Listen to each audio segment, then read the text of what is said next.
Lauren, just let me know when you want me to start sharing the Jamboard. Sure, you want to get started now, Rose? Yeah, definitely.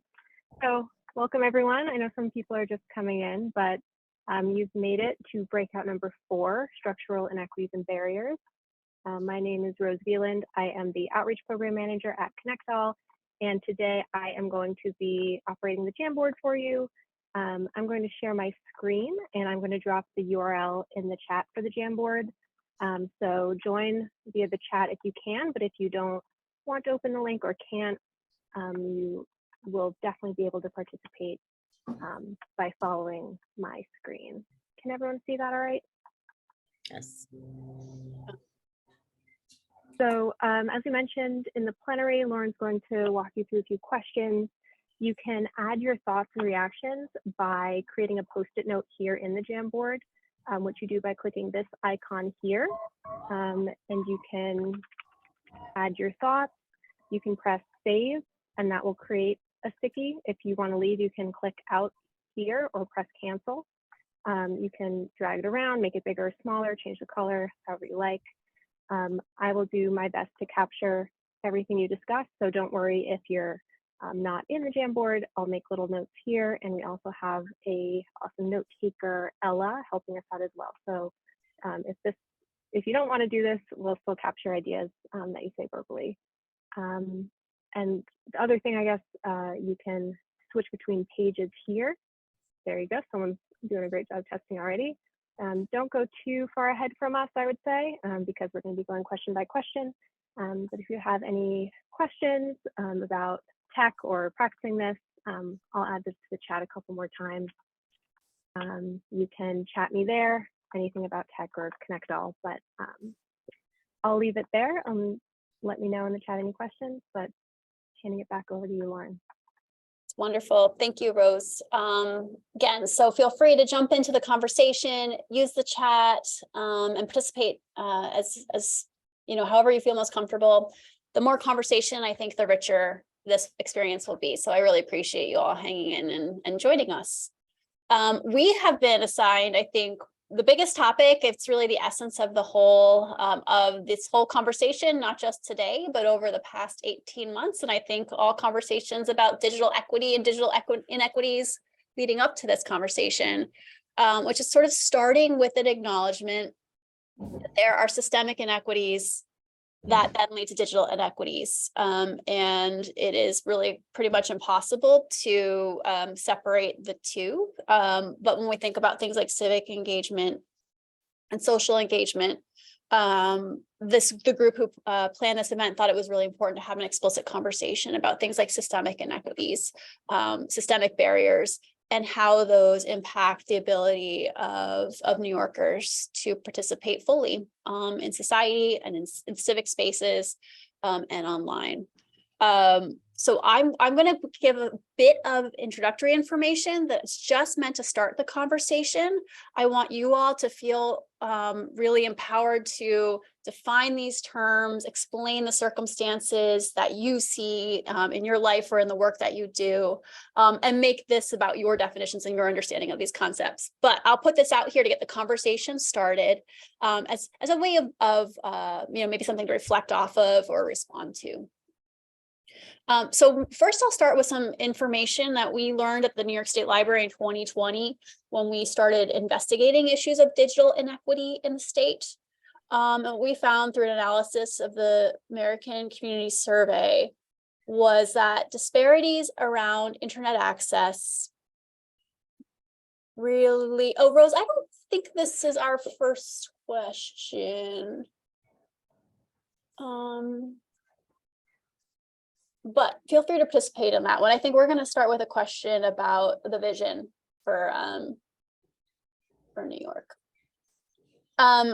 So what we found was that disparities around digital access tracked with disparities around income and race. The data show that for New Yorkers, older adults and communities of color have had lower adoption rates of digital tools. That in 2020, half of New York's lowest income residents, so those were New Yorkers with an annual income of under $25,000, did not have a wireline broadband subscription, and half of communities in that income bracket lacked a computer. We found that 40% of older New Yorkers did not have wireline subscription for internet service, and about 1/3 did not have computers. And at the time, 1/3 of African American and Latino households did not have wireline broadband at home, and similar numbers did not have access to desktop or laptop computer. Yes. Did you have some questions, Cecilia? My apologies. Oh, no worries. No worries. I also want to provide 2 definitions that maybe can start the conversation.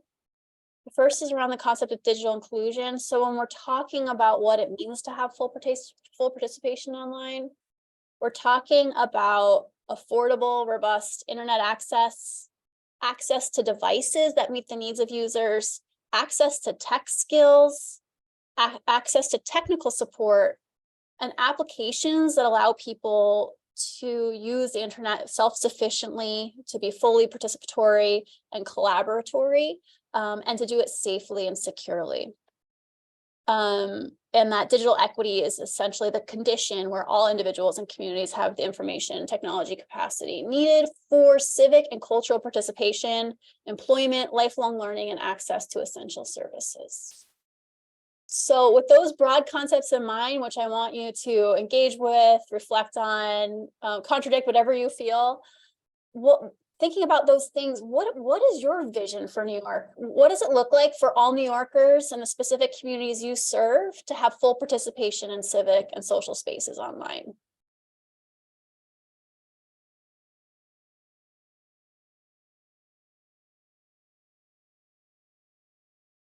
Go ahead, Odette. I see your hand raised. Okay, I'll start the conversation. I've been working with a lot of community boards here in New York City. I'm based in New York City. And one of the big things there's a big topic here are the 5G towers, which are purportedly supposed to bridge the digital divide. But according to the site developer, it's not designed for indoor use, it's designed for outdoor mobility. And so while it may serve the people's needs, in mobility, it doesn't really hit, home for people because the free Wi-Fi services that they have on these towers only goes a certain distance. And if you're within that distance, you're fine. If your home is within that distance, but if it isn't, it's not. And then who do you call, if something goes wrong? So that doesn't really bridge the digital divide. I just held a town hall in New York City with the Fiber Broadband Association and a representative of Chattanooga, Tennessee, where everything is wired. They have 600 square miles of fiber, and they've wired all of the businesses, the schools, the homes. So everybody has wired access. So everybody has broadband. Now that is, and it's municipal broadband as well, because the utility is owned by the city of Chattanooga. And that was done by legislation many, many decades ago. That really is bridging the digital divide. And you know what else? They have to have a program that if you have a school-age child at home, you get free internet access. As long as you have a child at home who is of school age, they get free access. Now, how wonderful is that? So why can't New York City have that same program?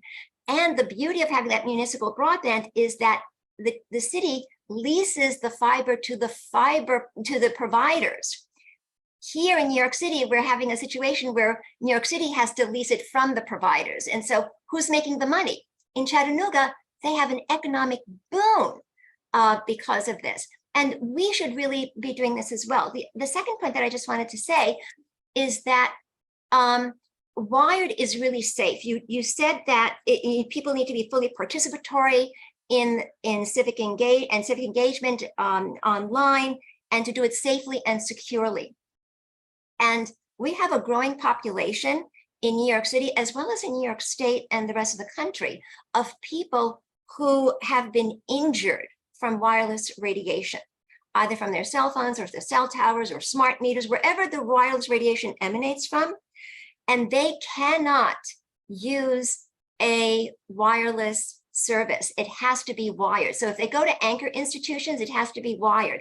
It has to be a Wi-Fi free zone for them. Otherwise, they can't participate in civic society. And the numbers are growing. So I just wanted to bring that out. And just as an aside, the Cannes Film Festival just recognized and gave an award to a film that's focusing on this particular disability having to do with injuries from wireless radiation. It's called Remembering Nearfield. So it just won an award in Cannes.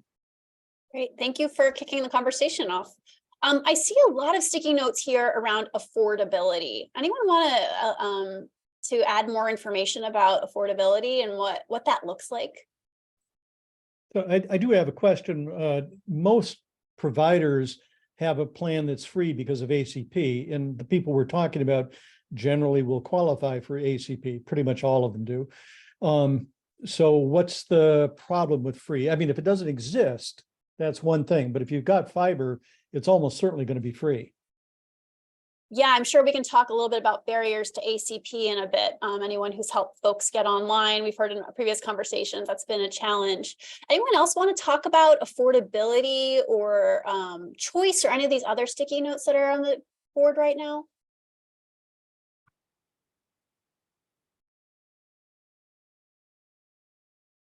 Hi, this is Shannon. Let me turn my camera on. I don't know if this is on the board, but understanding how to actually use the technology, because I think Liz just mentioned there are programs that make it available, but if you don't know how to use it to access the resources that you need or the programs or whatever information, then it's not going to be useful. And there are like a lot of apps and stuff that help with accessing benefits and programs that, you know, someone needs to know that they exist to be able to use them.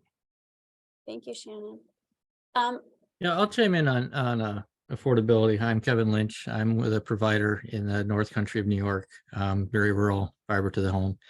One of the things that we often see get conflated with affordability is many people have cable packages, and so they're looking at their entire bill, which includes services beyond internet, and that often can color the discussion. So I think with affordability, it's really important to focus on the internet access piece of that and detangle that from all the other services that a lot of the large providers tend to bundle, which makes it very complicated for people to see what their real cost of access is. Right. So when we frame these as a vision for New York, what do things like digital literacy programs and I see some things about online safety and security. What does it look like for New Yorkers to be online safely and securely and with the knowledge they need?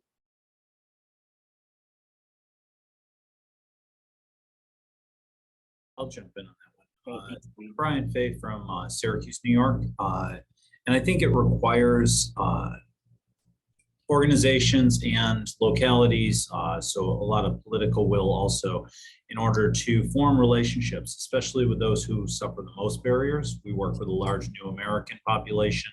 So there's language barrier, there's economic barriers, there's all sorts of barriers.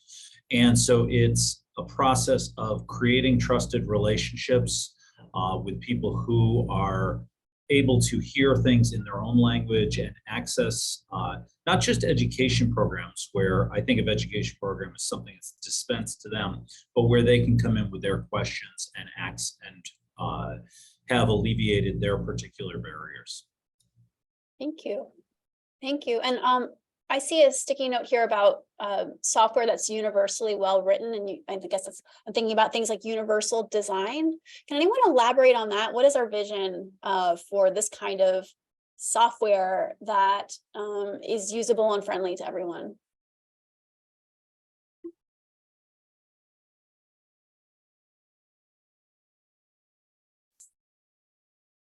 Hi, this is Chuck Bell from Consumer Reports. I think I'm the one who put that note. I think we have an assumption that, or a lot of times, that our experience using smartphones is sort of the dominant experience of the public. But even us, like, who are tech oriented, we run into all kinds of difficulties with softwares and apps that are poorly written or hard to find. all kinds of issues with multi-factor authentication, just being able to use various types of apps. And so I think we're a long way from the sort of smooth interface that people would ideally want to have to apply for government benefits, to apply for a job, to do banking. There's a lot of problems just with usability. And one problem that we're dealing with at Consumer Reports is the proliferation of digital-only discounts at supermarkets as an example of exclusion in society, that you have to have a smartphone now to get access to coupons to get $3 off a pound of chicken at many supermarkets. If you don't have a smartphone, as about 40% of seniors don't have, and about a quarter of working class people, then you're going to be denied access to those discounts. So I think that's like an example that's replicated in all kinds of different sectors, is having this technology and that device is not necessarily a universal experience by a long shot. Thank you. Thanks. Does anyone feel comfortable explaining the concept of right to repair? What does that mean? What does that look like?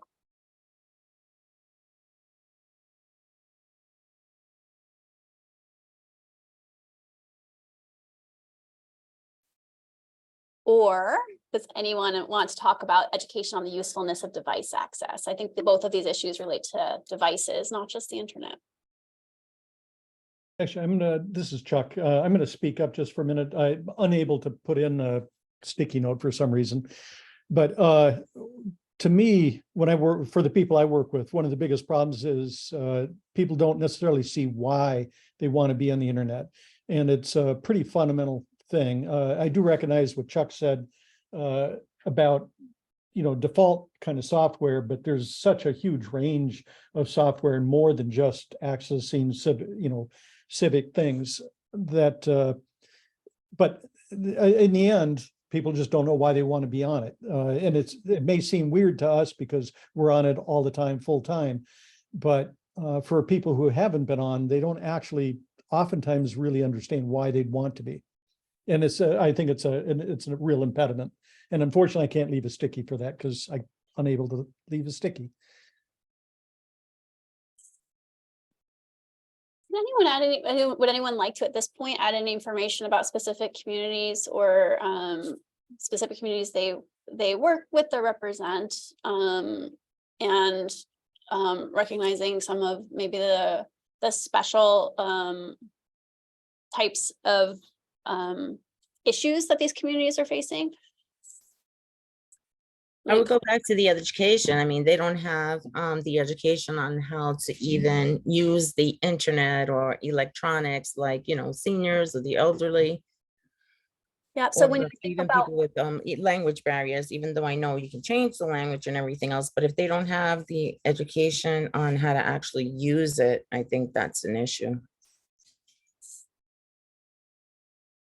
okay. Everyone have anything else to add to this vision? So we're hearing things like the internet will be affordable, they'll have access to devices, the right to repair devices, access to support and education, digital literacy and digital fluency programming to help people along the way. Anything else to add right now? I was just going to say, we work with a lot of rural communities, and some of the issues we see here is just, it really comes down to scale. So a lot of the things that you would typically think of civic engagement from electronic, the local towns just don't have the resources. These are boards that are usually unpaid boards, usually a mayor who may be Village of Messina, the mayor's a school teacher. This is a part-time job. And so it's really hard for those communities to develop the full suite of technology for it to be useful for people. So I think that's part of it in the rural community, and just the cost of deploying networks in rural communities can be pretty prohibitive, because a lot of these things are density based. And so when you have low densities, it's really hard to implement. And then it kind of becomes a self-fulfilling prophecy. People are like, why do I want to get the internet? Because it really isn't a lot of things. I still have to go down to pay my taxes at the town hall, etc. Okay, thanks. That's a good segue to our next question, which is, we can move on to the next slide. And you'll still have access to this slide. So if you think of other things about your vision, we can add it.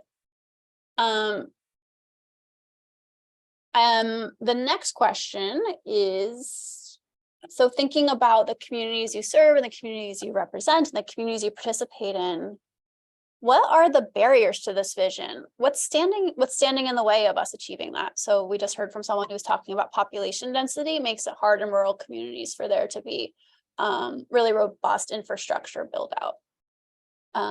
What other barriers are you seeing? Lauren, I'm going to jump in again. I'm sorry, this is Brian Fabian from Syracuse. I think of this, I spent 24 years in education. And one of the things that always was an issue when I worked with at-risk students was they had to fill out a free and reduced price lunch meal plan to get free and reduced lunch. And many people were resistant to that because, again, it's a declaration of help me, I'm poor. And here in the Syracuse City School District, they got rid of that form and they said, we're going to feed all of the children. And I know it's probably not practical, but I think of ACP as this sort of Band-Aid. You have to apply, you have to prove you're poor. I'd love to see us flip that model to say that we're going to help New Yorkers get connected in general and make that so that it's more inclusive of everyone. Because right now, again, the ACP, we're finding that unless you're a SNAP benefit, it is not a SNAP to fill out that application, and that it can be held up, and that it's, you know, it's a little bit of help, but not a tremendous help. I'd love to see that flipped on its head. Thank you. The good news, by the way, is for ACP, if a school gives free and reduced lunch to everybody, regardless of income, every family in that school automatically qualifies for ACP. There's almost nothing you have to fill out for it. So no, it's actually, Chuck, I'm sorry, I know we've been in conversations before, but I think we need to like accept what our stakeholders are telling us, that it is difficult to apply for the affordable connectivity program. So let's start with that assumption. And I think that in this moment, so we're talking about difficulties accessing the internet, let's give that the space it deserves and see what kind of solutions we can come up with. What I was going to suggest on that, would take one further, was that if you can get your school districts to declare everybody is qualifies for free and reduced lunch, that helps solve the problem. That was where I was going with that. Great, thank you.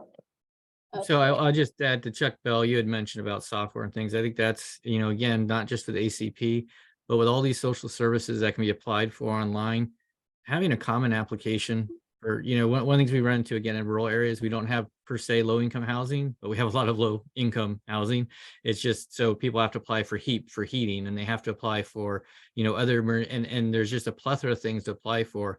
Having a common entry for that, and all the programs you qualify off a common application. Think of what the schools have. I worked in higher ed. We had common applications, so you could apply to multiple schools on one application.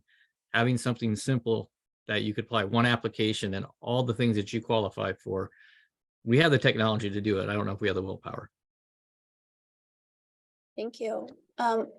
Lauren, my name is Jeanette. I wanted to jump in. You know, I feel like I'm on MIT again. I was getting a degree in city planning and everybody else was an engineer. So I just kind of from, you know, I mean, I understand technology and internet and broadband from the perspective of someone who serves a vulnerable population that deals with addiction. I want to come from that perspective, and having 29 years, you know, in government. Again, it's a lot, there's a lot of, you know, disabilities, language barriers. And what I find interesting when state government is kind of working with local government or working with local agencies is we're all not on the same level of systems. We don't all have the same equipment. I mean, I've gone into some of my programs where the equipment, I didn't even know it still existed. You know, so there has to be like a, you know, an equity. If we're, you know, you can try to build a website that's user-friendly, that has the appropriate language access, that has the appropriate disability tools. But again, you know, if you don't have the right equipment, and I think a lot too, people make the assumption that everybody, what would be great, I'm a data person, would be to see the data that you're talking about as far as who is really using the internet. Like what populations are really using the internet, because we make the assumption all the time, and I know my colleagues and people in state government do as well, that everything's social media, everything's the internet, everything's an iPad, everything's a phone. And that is the best way to get our message out. And I would tell you, to this day, I constantly know that our programs are not serving everybody that they should, because of these type of issues. Thanks, Jeanette. Limery, your hand is up. Hi there, Lauren.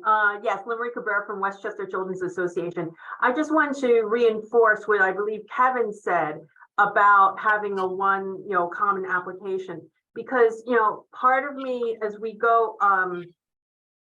as a children's advocacy organization, I find a lot because people are afraid to ask, or organizations are afraid to ask the question to begin with. Do you need a computer? Do you have internet access? Do you have housing? So this idea of a common application is very appealing. I should also add that my boss, Allison Lake, is a member of the Child Poverty Reduction Council in New York State. And so we as an organization are looking at opportunities to streamline the systems, not just for digital equity, but across the board in terms of affordable housing and whatnot. And so, what are the lessons that can be learned from one issue and can it be applied to another, such as digital equity? So it's especially frustrating. Again, with the common application, I just love that idea. Wouldn't it be great for multiple departments, multiple government agencies to ask that same question over and over again? Do you have housing? Do you have internet? Do you have computers?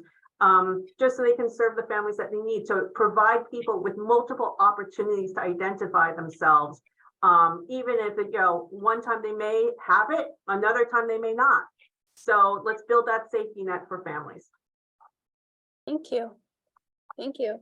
I'm seeing some really interesting ideas on the post-it notes. One is around the idea of digital discrimination based on credit histories and algorithms. That has become a de facto reality. So we need active efforts to protect the privacy and civil rights of all New Yorkers. Anyone else have any experience with that, or is anyone seeing that in the populations they serve or represent? So this is Chuck from Consumer Reports again. This is what we work on just with respect to credit reports. For example, credit report accuracy, 1 out of 5 reports has an error, and yet they're widely used to, deny housing to people or sometimes bank accounts. They raise the premiums for auto insurance. And so there's just lots and lots of issues with digital screening and qualification of people that have barely been addressed. And for something as obvious as credit history, a lot of the other algorithms that are being developed are submerged and people don't even know they're being used to qualify you for social services and things like that. So I think it's a huge area. That's great. There's some ideas too about digital outreach workers. I think similar to outreach community health workers. Does anyone have experience doing that kind of work in communities, bringing either education or opportunities to make use of services available? I think I also contributed that one. And let me just say, I work in an environment where we have 30 IT people supporting a company of 500. If you compare that to a school or a community center, they might have one IT person supporting 3,000 people in the community.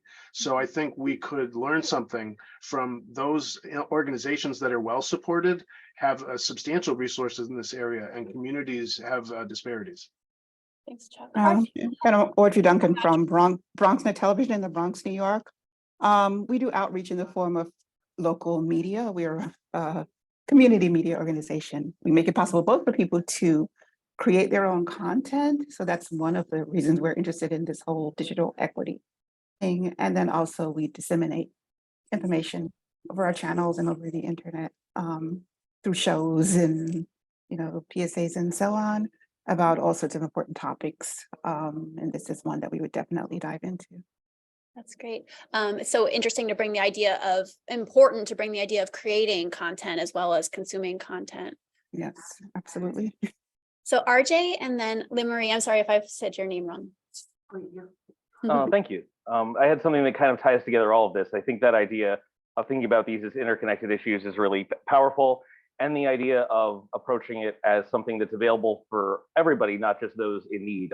Here in Tompkins County, I work as a transportation educator, and we actually have a service with our local consolidated area where any school-age student is allowed to ride the bus, and when they're teenagers 14 to 17, where it might be a little harder to distinguish them as young adults, they get what's called a free ride pass. And so rather than have that be something that people needed to apply for or be low income, every student is eligible for the free ride pass. And so we work with the local schools to create what we call transportation liaisons, who then do the outreach for us and with us. And then we can also fill in the gaps during times like now in summers. I'm visiting with other community centers to make sure people are connected to the transit system. And that also brings us to this. We're trying to look at access to the internet as another aspect of transportation, being able to do things remotely, being able to reduce your emissions and your travel time and your stress by doing things from home, but making sure you have the tech to get there is part of it. So we're kind of rethinking the idea of what transportation is, in the fact that sometimes it's not going anywhere, and being able to be in the safety of your own home and reduce emissions and take care of your family. So I think bridging all those things together and making it a service that everyone has access to, instead of a service that's just for certain people who might feel some sort of stigma or barriers through the processes, has been really powerful for us. And I think it's been a good way to shift our perspective and what this all means. Thanks for that perspective. Go ahead, Limery. Agreed. This is probably a statement of how old I am, but 20 years ago, I was with an organization, and what we did was we provide internet access and training to people who were HIV positive. And I'm alluding to a point that somebody made before, I'm sorry, I didn't capture the name, about how people don't know what they need until they actually need it, and you have to make the pitch. The pitch that we did was, we will teach you how to use the internet. The internet's important because it will enable you to access information about clinical medical trials and medications and whatnot. So with a very specific sort of point that, it's not just about the internet. It was, in this case, accessing healthcare. And we, WCA, we ran a survey about a year, 2 years ago, where we asked specifically about that task. How easy is it for you to actually make an online health appointment? And people, no surprise, found it very difficult. Even people who were educated, and with master's degrees were answering that they were finding it very difficult. So I'm wondering, instead of just couching it under like you get internet access, listing those specific tasks that you can run with that might be something of great appeal. Great. And I think someone was giving RJ a +1, and I maybe interrupted them. So if someone wants to jump in now, please do.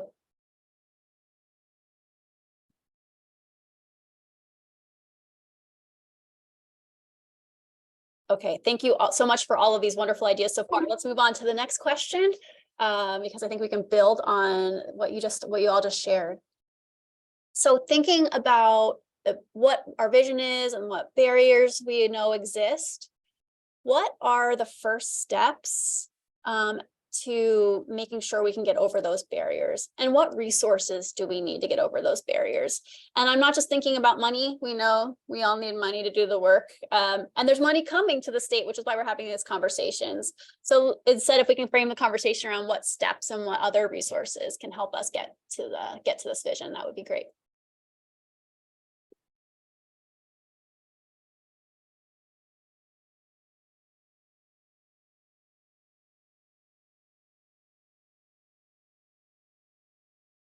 Yeah, the idea of good planning and community partners, both pretty promising things to think about. Are there examples of good planning? What does that look like? And what kind of community partners should we be reaching out to? And which community partners are already doing this work? That's probably a really important question to ask as well. So, since I still can't leave my own stickies, one is if we could encourage the state to generate an application that small communities could use to engage their residents. I think if it's well thought out, that might be very powerful. Second is we could reach out to the schools and see if we can get them to declare all their students qualify for free and reduced lunch, because that'll make a big difference. At least within that population. That doesn't help older folks or other people who don't have kids in the school, but it helps somebody. And the one thing that we do a lot of, because we're also serving a rural community or rural communities, is we do hold a lot of classes. It's a drop in the bucket, but we do hold free classes for anybody, whether they're potential subscribers on our network or not. And, that helps. But, I still think one of the biggest issues is we come across probably 20% of people just don't have any idea why they'd really want to subscribe. And if that stays, you're still going to have, whether they're rich or poor, though generally it's not rich, they're never going to subscribe unless we find a way to reach them. So someone brought up the issue of, thank you, Chuck. Someone brought up the issue of language barriers. What are the kinds of solutions that work, acknowledging that 4 million New Yorkers speak a primary language other than English?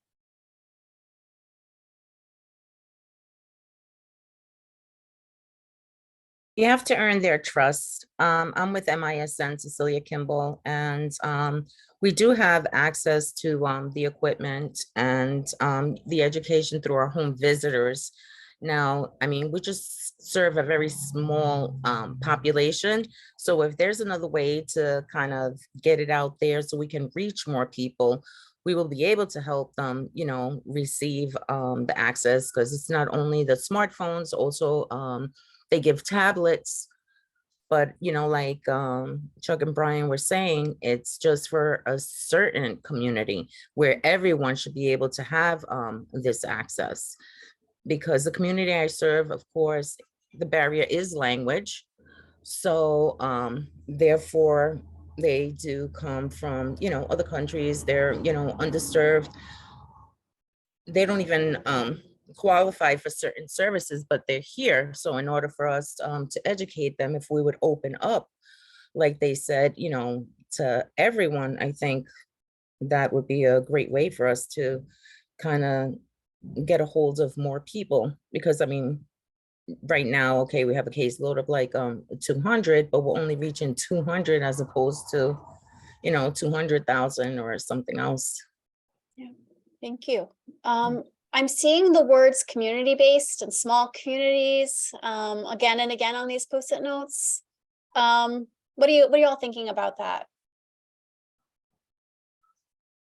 Brian, go ahead. I'll piggyback a little bit on what Celia just said, which is we are running a program that covers the whole city of Syracuse, but it's based on the communities. And one of the ways that we're overcoming the language barrier, or trying to, is we're hiring from those communities. We are hiring the people who are in those communities doing that work, to the point where we took education requirements off of our application. What we want is energetic people who can be creative in solving problems, but most importantly, look, sound, and act like the people that they're serving, because that immediately brings people to us. There's no trusted messenger quite like someone who lives 3 doors down from your house. Thank you. Does anyone else have experience providing community-based or community originating kinds of programs?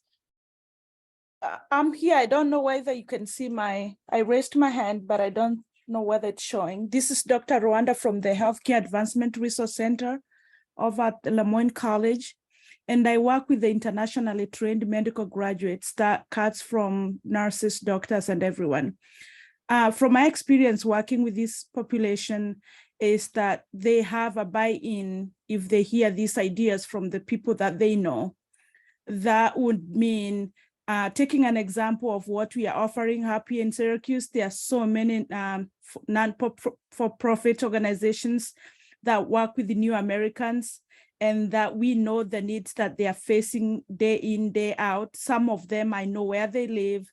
I know how many they are in the household, and maybe one family is sharing one computer because I'm placing one of them in a patient care technician role, but they do not have a computer unless I led them one from the organization.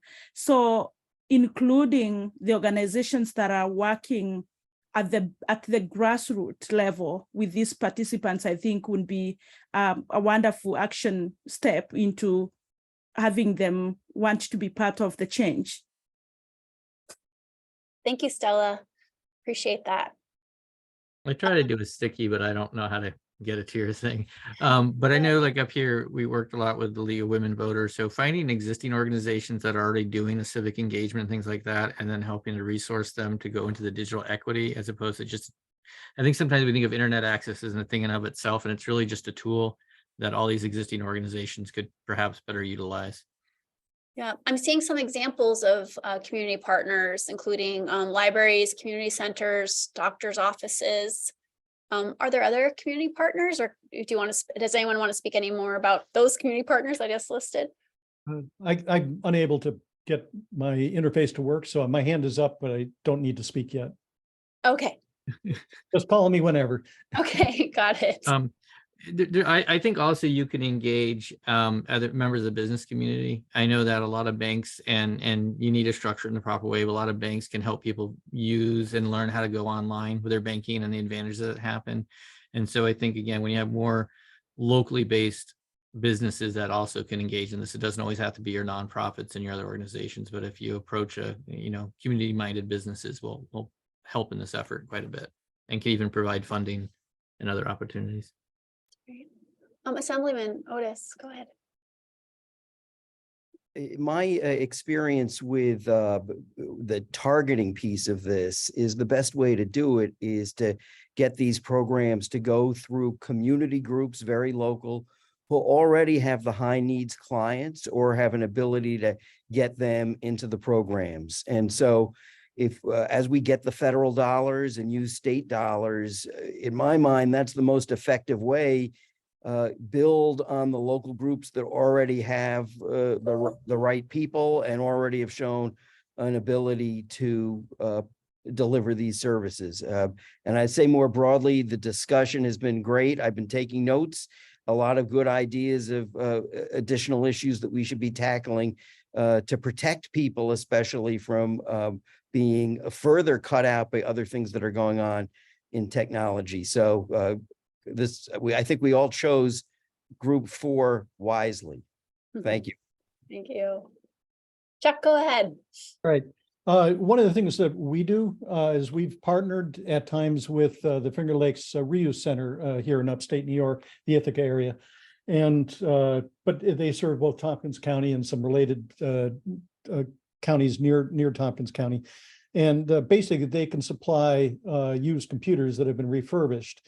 And that helps get over some of the issues for people who don't have computers. And it's something I don't know that every community has those, but I would think that many counties have some kind of a reuse center, and might be a source. And plus they serve exactly oftentimes some of the people we most need to reach. Great, thank you. There's some information here too about providing digital training within communities. What does that look like? Is it just making is it building on the connections that exist already? Is it training those community-based organizations or those people, trusted people within those communities? What does it look like? Has anyone had success? Are there good models out there? Are there good partners?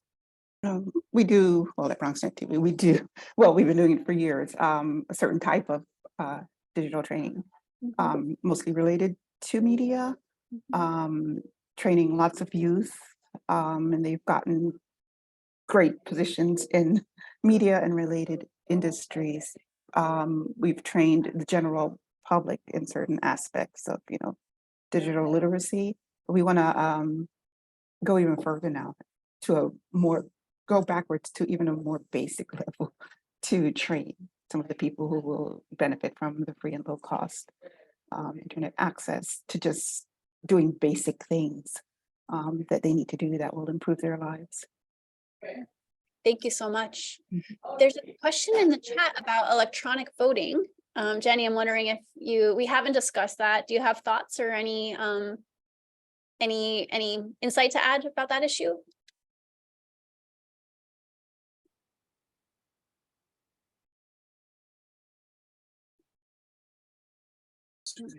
Yes, I do. Thank you. Thank you for putting this together. I am the chair of the Ulster County Citizens Commission for Digital Inclusion.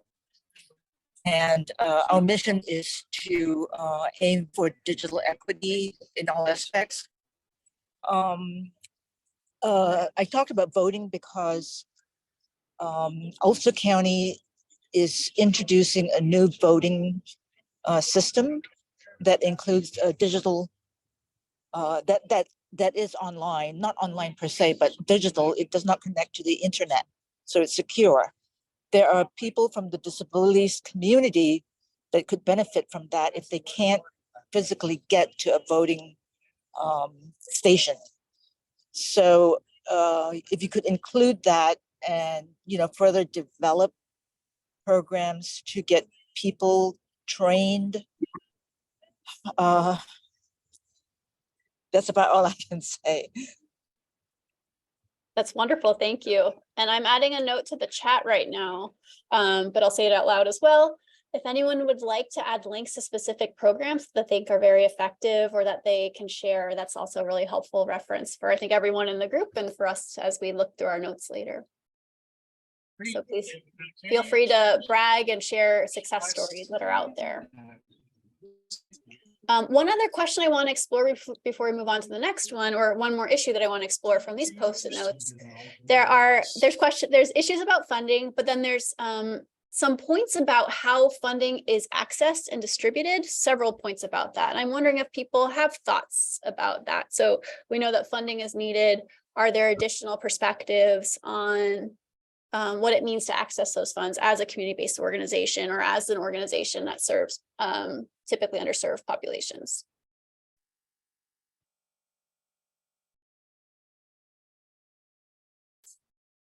There's issues I see here around operational funding or philanthropy and some other points about applications. If anyone has any other thoughts to add, please do.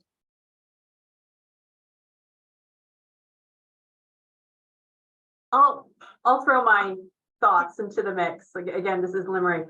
I think it would be great if some technical assistance could be provided to organizations that receive funding, just because I find that sometimes organizations themselves are not aware of where the landscape is going in regards to technology.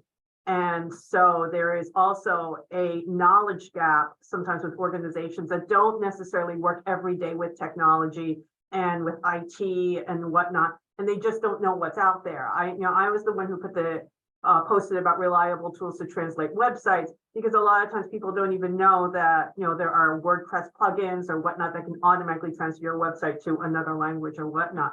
But if you don't know what you don't know, it just doesn't even exist. And so I just want to put that out there. And now with ChatGPT, it's going to throw everything into the mix. So we could have a whole other discussion about that. But thank you. I feel like what Steve said, we need more collaboration. Because we, do offer, like I said before, the digital and the education. We just need to, find a way to be able to reach more people. I mean, if you have any suggestions or something, I mean, that would be greatly appreciated. And I mean, we serve, of course, New York. And I myself am the CHW for 2 counties, which is Ulster and Sullivan. But as MISN, we have an umbrella where, we also serve as Orange County, Putnam County. So we have a really large range. I just myself would like to know how I can actually collaborate more or get to reach more people so we can, assist our community. So if there's any suggestions or anybody has, anything, they can say. I mean, we've tried social media, but you just connect to the same people, you always get. So if anybody has any suggestions, I'd appreciate that. Yeah, what does a good, helpful, healthy collaboration look like? And are there examples out there? Go ahead, Stella, I see your hand up. Sure, well, thank you. I think up here in the central New York region, and I would talk specifically about Syracuse, we've been having like a round table that is organized by the Center State CEO, where we all sometimes get together, but I haven't seen that for some time now.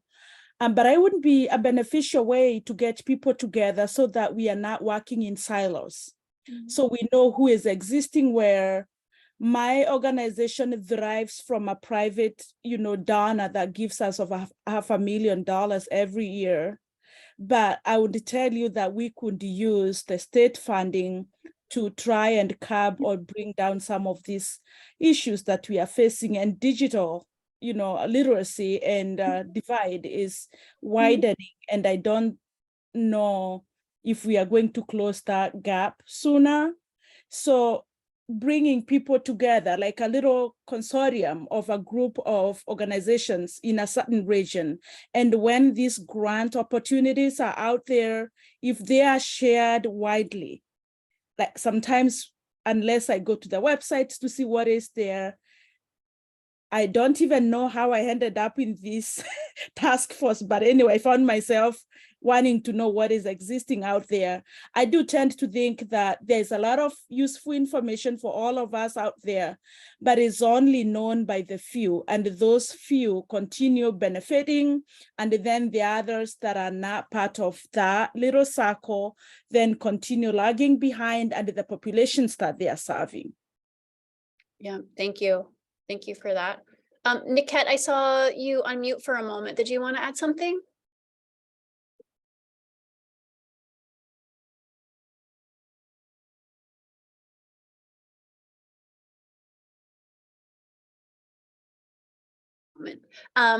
Thinking about the idea of communication, are there communication resources that exist that can help get the message out and help enable communication, or are those things that we need to build?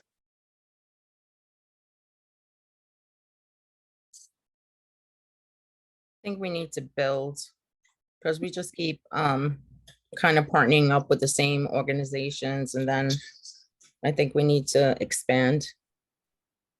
Yeah. What are the voices that are not at the table right now that need to be at the table? I don't think I'm at the table. I'm actually at the peripheral. And the HAC, that's the Healthcare Advancement Resource Center. I do not want to discount anybody's work, but we are serving a forgotten population of internationally trained medical graduates who are taking up some of the positions in the healthcare right now. And we are doing this alone. And I think we are doing a pertinent, we are addressing such a crucial need right now in the country and also globally. So if we couldn't be included, we would never say no.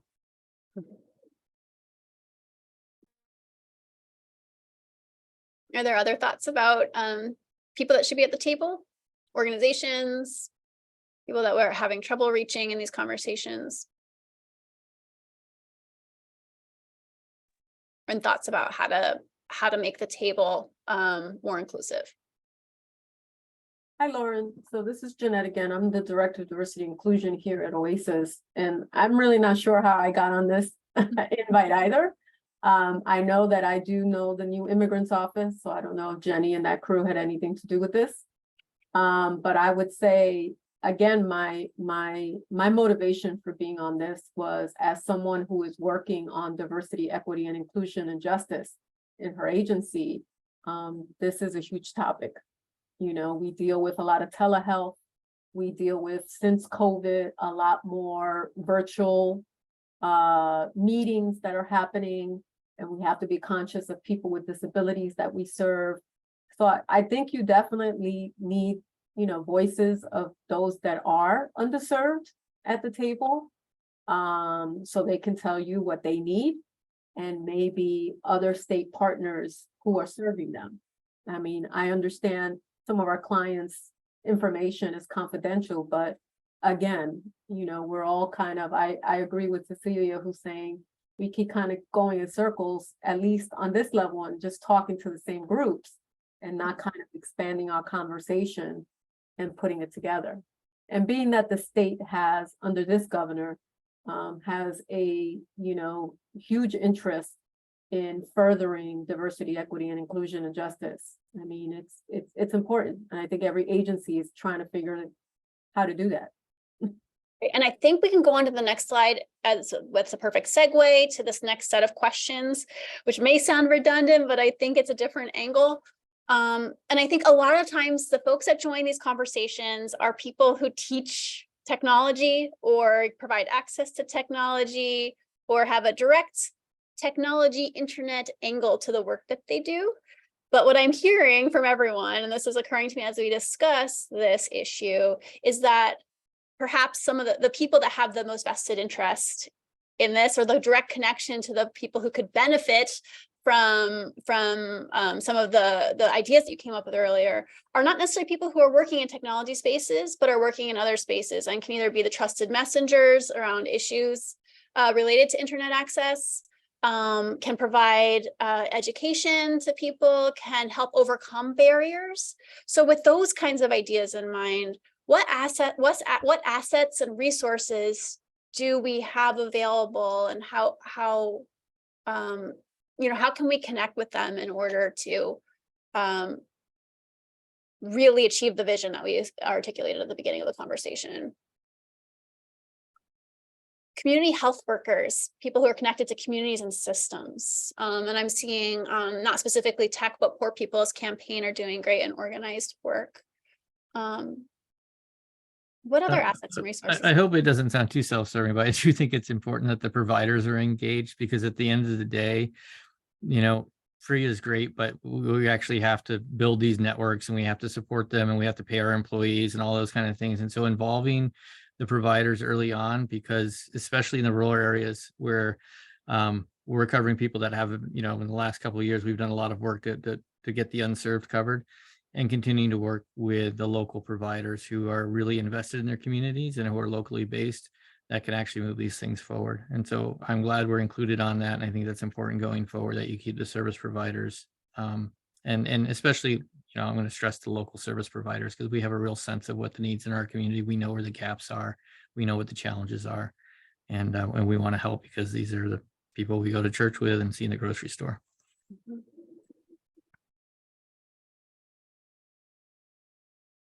Thank you. I have it's a baby thought, and so you may be able to poke holes into it, but I'm going to just throw it out there anyway. There are corporations, Regeneron, like pharmaceuticals, Regeneron, where they're working in the health equity space. And so they're throwing a lot of money into providing health equity for everybody. And I'm thinking to myself, there is a parallel between digital equity and health equity. And so maybe we need to approach businesses and corporations who already, do the talk about, providing equity and assets, and, they're serving the community and all that. And, I think, to bringing them over to the table, it's like, okay, what are the opportunities here? We have this issue. What are it sounds so mercenary, but what are the business opportunities? Where are the opportunities for you to engage with the community here? Not just with the ISPs, but with other organizations that work on ideas that are somewhat parallel, just like the health equity. So I'm just throwing it out there. Thank you.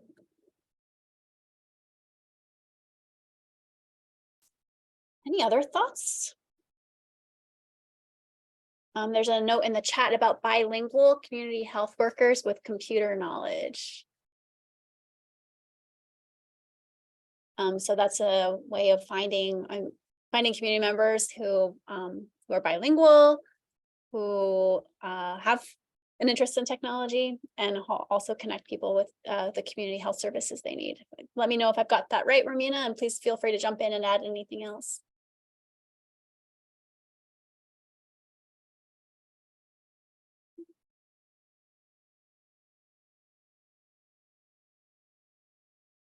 Oh, Brian, go ahead.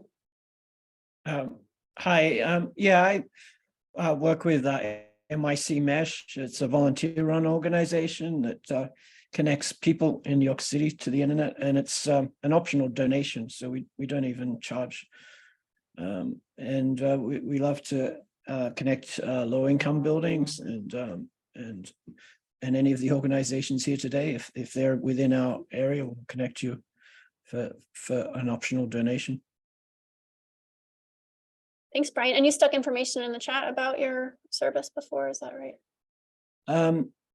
No, someone else did. Someone else did. Okay, I saw it pop up in the chat. But yeah, we've got a map online so you can see our coverage area there at nycmesh.net. Yeah, thank you. Anyone else want to jump in and add to this? Okay, so we'll move on to the last slide right now, but again, continue to add your ideas, and if you're not off mic, add it to the chat or add it directly to the Jamboard. But the final question is, in our last 5 minutes before we go back to the main room, is, what else do we need to be considering? This is sort of the open-ended question. Love to capture anything else that we've missed in this conversation, or anything that you think is really important to highlight.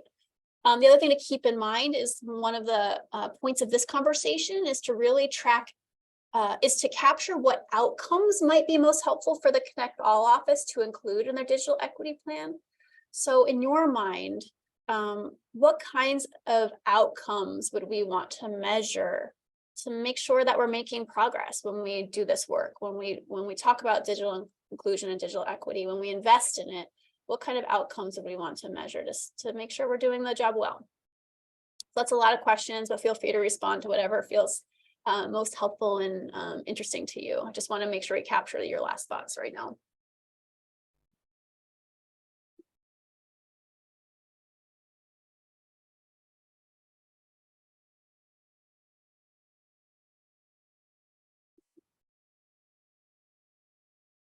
Maybe if you had a list of ways that this access could improve a person's life, and after a period of time, you went back and did a survey, did it improve this, or would be one measurement. Yeah, I like the idea of finding ways to connect this to individuals' lives and the quality of their life. Yeah. I think one thing that would be important is for this to be a statewide across state agencies, so not to build bureaucracy, but remember back in the day we had Paperwork Reduction Act, something along the similar line where the agencies have to consider digital equity in any of the programs and plans that they're putting forth, because right now we see a lot of inconsistencies and incoherent policies from department to department, from agency to agency. There's really no consistency. And so if ConnectALL can drive that at a high level, that would be very helpful, so that when departments put out new programs, they're considering digital equity aspects of it, and not just working in silos. Thanks. Would anyone like to add more information about the idea of racial equity in the digital space, or about this idea of trust and how it fits into this kind of work?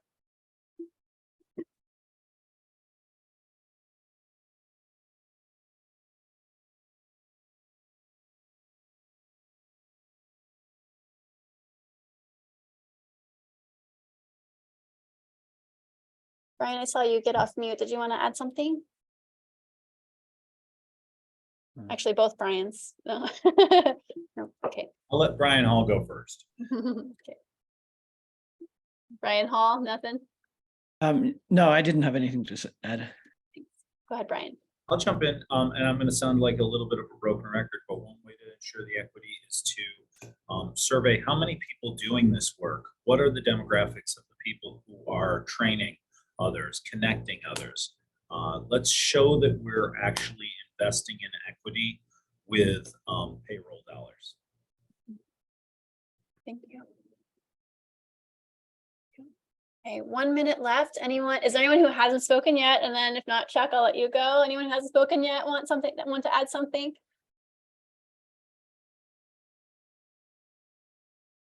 Okay, Chuck, you get the last word. Yeah, okay. Two things that we measure that might be useful, because you asked about how to measure things. One is penetration. So, if you're below 80% penetration, the people in your community that have service, that tells you something. And second is churn. If we may reach people and get them connected, but we need to track and make sure they stay connected. And I think both of those things are really important, both for business and for digital inclusion. Okay. Thank you. Thank you all. We're going to go back to the breakout, to the main room. It will just be a very quick wrap up, we promise. Thank you so much for hanging in for this conversation. for continuing to add your thoughts and experiences. It's so helpful. The Jamboard is still open, so feel free to add any other Post-it notes you have that might, any ideas that occurred to you that you didn't get to share together in the conversation. Okay, thank you so much. And please join our email list if you want to keep a conversation with people who care about digital equity across the state. Thank you, everyone.